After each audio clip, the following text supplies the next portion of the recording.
Alright, so in this second video, I'm going to talk about duplicating the asset and a couple other things, mainly parent and linking or pick whip with the swirly thing. But before I go forward, I want to show the end result of the masking. I select it. As you can see, they're all here. Each little rectangle, I made sure to go in and nudge it around so that it doesn't crop too tight or too close. See, I just clicked on it and I just gonna nudge it and place it like that, because before I was getting super tight like this. So each individual point I made sure to go in. May seem like kind of overkill or OCD-ish, but it's not, because it does pay off. And at the end, last thing you want to do is put amount of substantial work and notice how these little visual glitches start to kick in.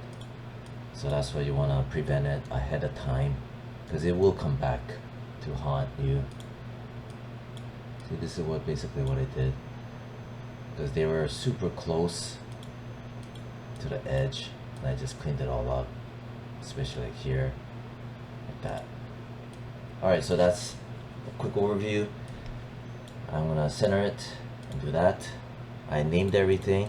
You can go in and press enter to rename it. You can go in and move it around underneath, move it around on top. So I have the first layer set up to add, invert. Other layers are all subtract and invert. Uncheck the invert. That's how you make it work. Yeah, so now talking about doubling it up, duplicating it, I'm just gonna grab it, and this will be the beginning of the film strip. So I'm gonna chuck it up here. I'm gonna just align, center, set it to composition instead of selection. So far I'll need this and this, bare minimum. Alright, move this back up, close this, and Control D duplicates it. I'm gonna just press enter, and then I'm gonna name it I don't know, copy 1. And then since I'm gonna lock the first one so I don't grab it accidentally, second one I click on it, left click on it, I hold shift, and then I nudge it down. Go back in, use the middle mouse to pan. I'm gonna grab it, I'm gonna turn on snapping, and then I'm gonna, see, here's the pivot point here. See how convenient it is?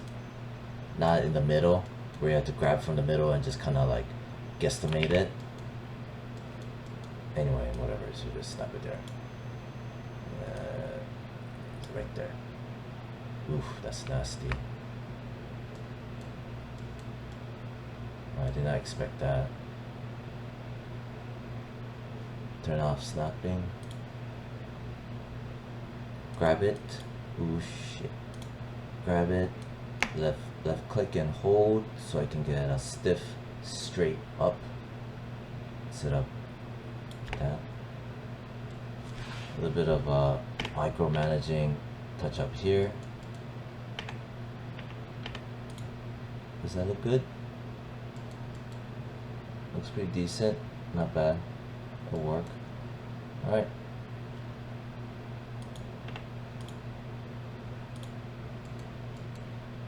Yeah, I like that better. Alright, so that's good. So that's how I set that up. And named it copy 1. Or I could just name it style A part 2 or whatever, or second strip, whatever, man.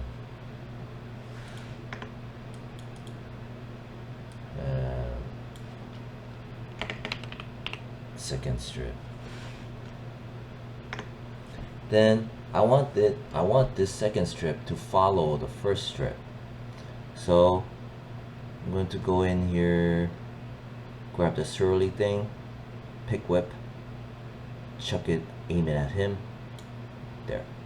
Now it's gonna follow. See? The naming convention is so useful because it literally tells us what the hell is being connected to.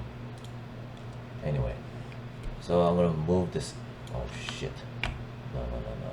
I moved that one by accident. Unlock the first one.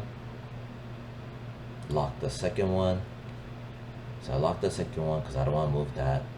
I'm gonna move the first one further up. Because if I move the first one further up, the second one will follow, and as you can see, it does follow. Around there. I'm just gonna center it. Alright, so I'm gonna unlock the second one. I'm gonna do Control D, and then this one's the copy, so I'm gonna yank it down. Press Enter. I'm gonna name it the third strip. As you can see, it's still connected to the first one. Anyway, I'm gonna lock the second one because the third one is right on top of it. And I'm gonna just click on it and then hold Shift and then move it down. Then same process, click on it, hold Shift and then move it up. And then here I'm gonna do some nudging. This part looks a little sus. There. Alright, so that's how that's done. Like that. Okay, so that's the third one. And then same process. I'll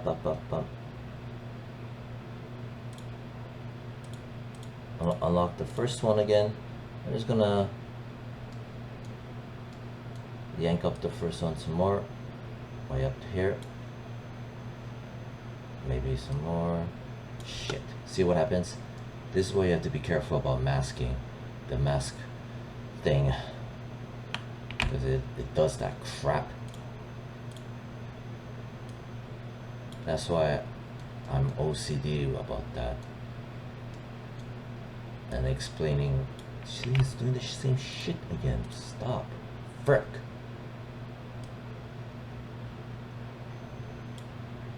There we go. Zoom in, lock the first one, and unlock the third one because I want to make a copy. Control D. As soon as I made a copy, I want to grab it and throw it down, and then lock the third one. Press Enter on the fourth one because it says strip 2, third strip 2. Type in 4. And then delete the 2 at the end, and then I'm gonna grab it carefully there, zoom it down, get in close, just freaking eyeball it right there, good. Make sure everything looks good. Lose a little bit. Something like that. Oh, see this shit. Nudge. There. Maybe some more. Something like that. That's good. Alright, see? The masking that I did, see, it pays off. See? It does pay off. The sides, I don't like the sides. Maybe I could throw in what do you call that? Matte choker or something. Anyway, everything's linked up. I'm gonna grab the first one. And what I could even do is make it so that so the second one follows the first one. And then I could have the third one follow the second one, and then have the fourth one. See how I named everything and how it, when I'm communicating this tutorial, it helps just to understand.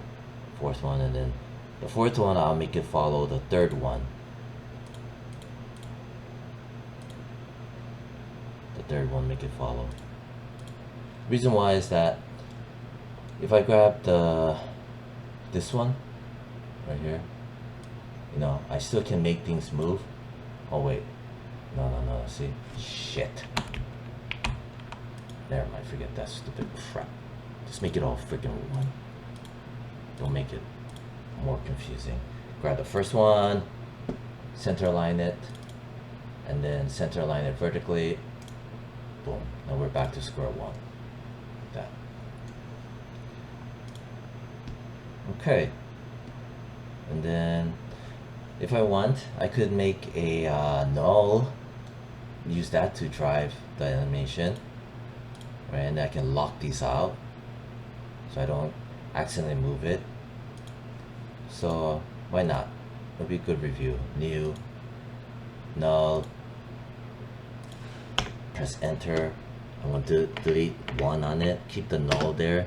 That way it'll help me to differentiate whether this is a null or whether if this is an adjustment layer or whatever, because it looks the same.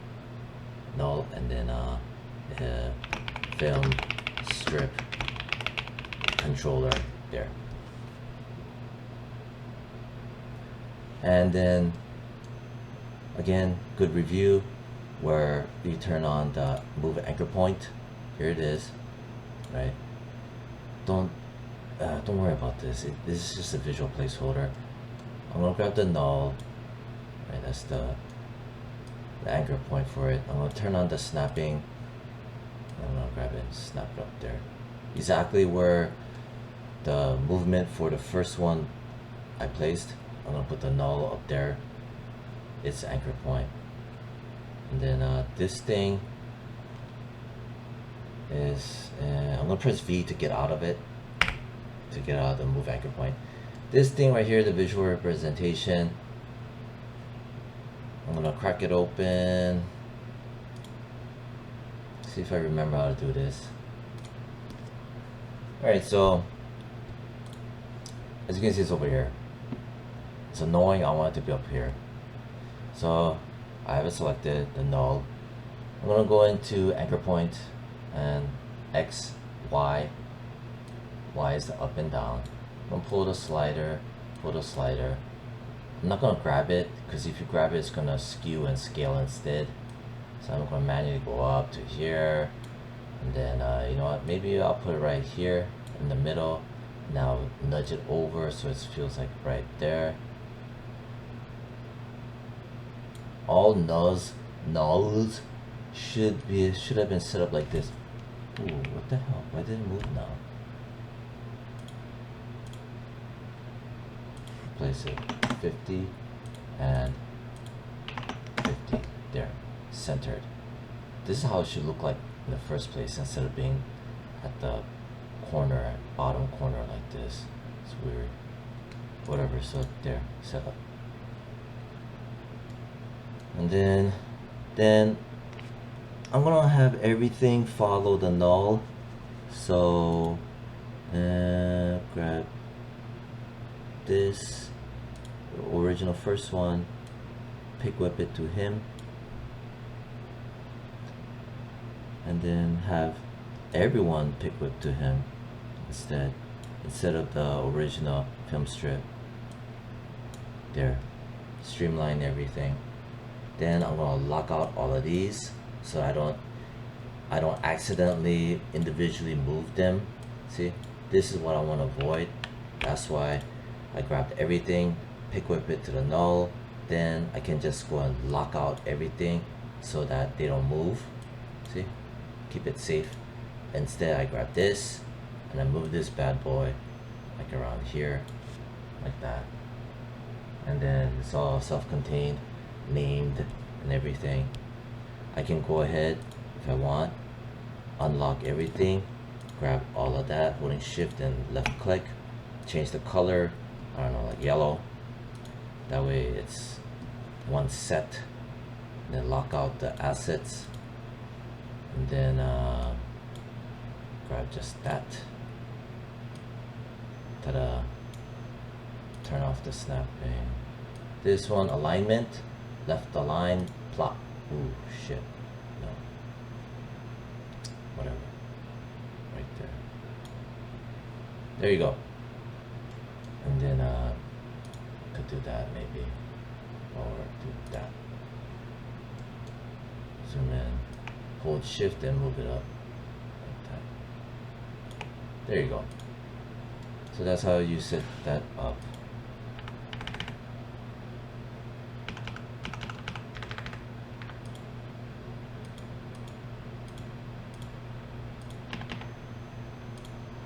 So I mentioned this to my student.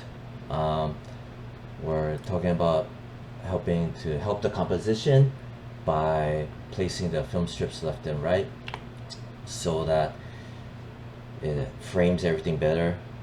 Right now this is scaled to 100%. Maybe I'll scale it to like 1:110.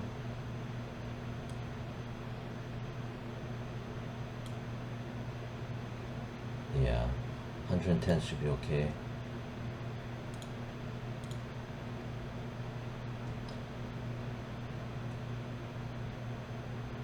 And then I'll place it there. Oh, I forgot. I talked about wanting to put stock footage in here. Yeah, so I'm gonna instead just center align it like that, and then I'm gonna dump in footage. So it's already been what, 17 minutes. I think I'll leave it here, and then next video I'm gonna dump in footage, and then I'll have it connected to this as a set, and that'll be that part. Otherwise, I think this specific tutorial is done. All right, bye.